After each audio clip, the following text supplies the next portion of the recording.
Ballot paper की sorting को लेकर पहले तहसीलदार और अब एसडीएम के खिलाफ निलंबन की कार्रवाई हुई है। इस कार्रवाई को लेकर कांग्रेस किस तरह से देखती है? देखिए, जो जिला निर्वाचन अधिकारी हैं उन्होंने पूरी चुनावी प्रक्रिया को मजाक बना के रखा है। जिस तरह की घटनाएं पूरे चुनावी मतगणना के दौरान, वो अपना मतदान के दौरान या मतगणना के दौरान, मतगणना के पूर्व जो हो रही हैं, जैसे कि आपने देखा कि अभी 27 तारीख की एक घटना हुई जिसमें हमारे जो प्रत्याशी हैं उनको जो पत्र जारी किया गया था, वो पत्र इस बात का जारी किया गया था कि जो भी डाकघर से जो भी मतपत्र आएंगे उनको जमा करने के लिए स्थायी स्ट्रांग रूम का निर्माण हमने किया है। ऐसा पत्र हमको जारी किया गया था। कहीं भी पत्र में इस बात का उल्लेख नहीं किया गया था कि जो डाक मतपत्र आए हैं उनकी शॉर्टिंग की जाएगी या उनकी छटनी की जाएगी। ऐसा बिल्कुल भी कोई पत्र उनके द्वारा जारी नहीं किया गया, लेकिन इसके बावजूद भी वहाँ पर छटनी का काम जारी था। डाक मतपत्र की छटनी की जा रही थी। अभी किसके आदेश से की जा रही थी? और सबसे बड़ी बात कि समय के पूर्व हमको समय उसमें स्पष्ट लिखा हुआ है कि 3 बजे का समय था, लेकिन 1:30 बजे स्ट्रांग रूम खोल दिया गया।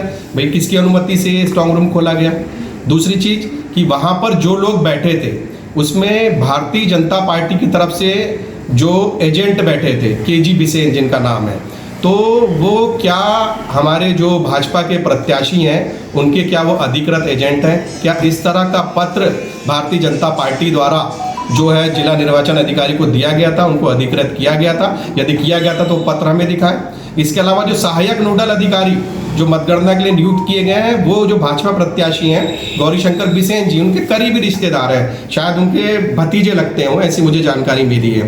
तो इतनी महत्वपूर्ण मतगणना में उनकी ड्यूटी लगाया जाना ये भी संदेहास्पद है, जिसका हम पुरजोर विरोध करते हैं।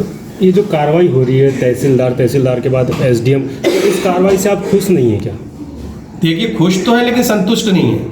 हमने शुरू से ही कहा है, अभी इसके पहले पूर्व में भी जो हमारी पत्रकार वार्ता हुई थी उसमें हमने ये कहा कि ये जो पूरी प्रक्रिया है जिसमें जो गड़बड़ियां हुई हैं उसके लिए जिला निर्वाचन अधिकारी पूरी तरह से दोषी हैं।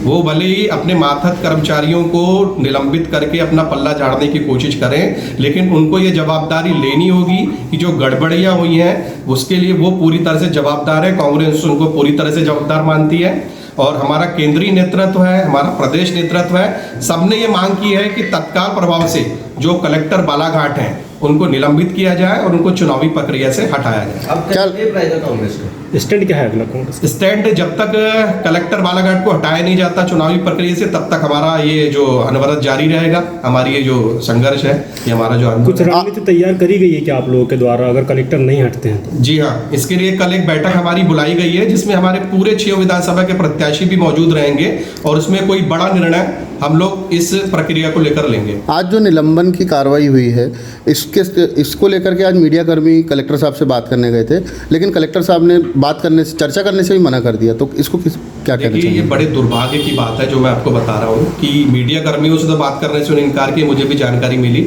लेकिन हमारे जो प्रत्याशी हैं उनका भी कलेक्टर साहब फोन नहीं उठाते। ये बड़े दुर्भाग्य की बात है कि एक जो राष्ट्रीय पार्टी का जो प्रत्याशी है उसका अगर आप कॉल रिसीव नहीं कर रहे हो, उसको अगर अपनी कोई समस्या बतानी हो, उसको अगर कोई शिकायत दर्ज करानी हो तो किसके पास जाएगा अगर आप उसका कॉल अटेंड नहीं करेंगे? तो ये बड़े दुर्भाग्य की बात है और मीडिया को इस बारे में जवाब नहीं देना ये तो बड़ा संदेहास्पद है। आपको क्या लगता है बीजेपी के सारे काम चल रहे हैं जी? कलेक्टर के बीजेपी के इशारे में काम कर रहे हैं? बिल्कुल बिल्कुल बिल्कुल, भारतीय जनता पार्टी के इशारे पर वो काम कर रहे हैं। जिस तरह की प्रक्रिया वो अपना रहे हैं और खुलेआम धांधली करने का जो प्रयास कर रहे हैं, वो दिख रहा है कि कहीं ना कहीं भारतीय जनता पार्टी के वो दबाव में है।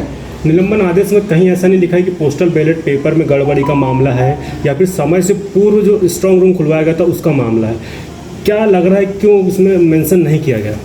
देखिए, कहीं ना कहीं तहसीलदार को उन्होंने सस्पेंड किया, उसके बाद एसडीएम को सस्पेंड किया, तो कहीं ना कहीं वो गलती तो उनसे हुई है, इस बात को स्वीकार कर रहे हैं, लेकिन उस चीज को वो स्पष्ट नहीं कर रहे हैं कि आज एसडीएम को उन्होंने सस्पेंड किया तो उसके पीछे क्या कारण था।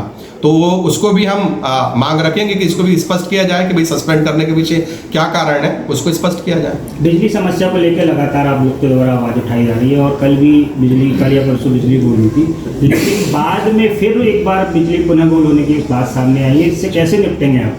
देखिए, सबसे पहली शिकायत हमने सुबह 9:30 बजे लाइट बंद हुई और कंटिन्यू बंद थी, और तत्काल हमारे जो प्रत्याशी विवेक पटेल जी पारासिवनी प्रत्याशी, उन्होंने कलेक्टर साहब को फ़ोन लगाया पर उन्होंने फ़ोन रिसीव नहीं किया।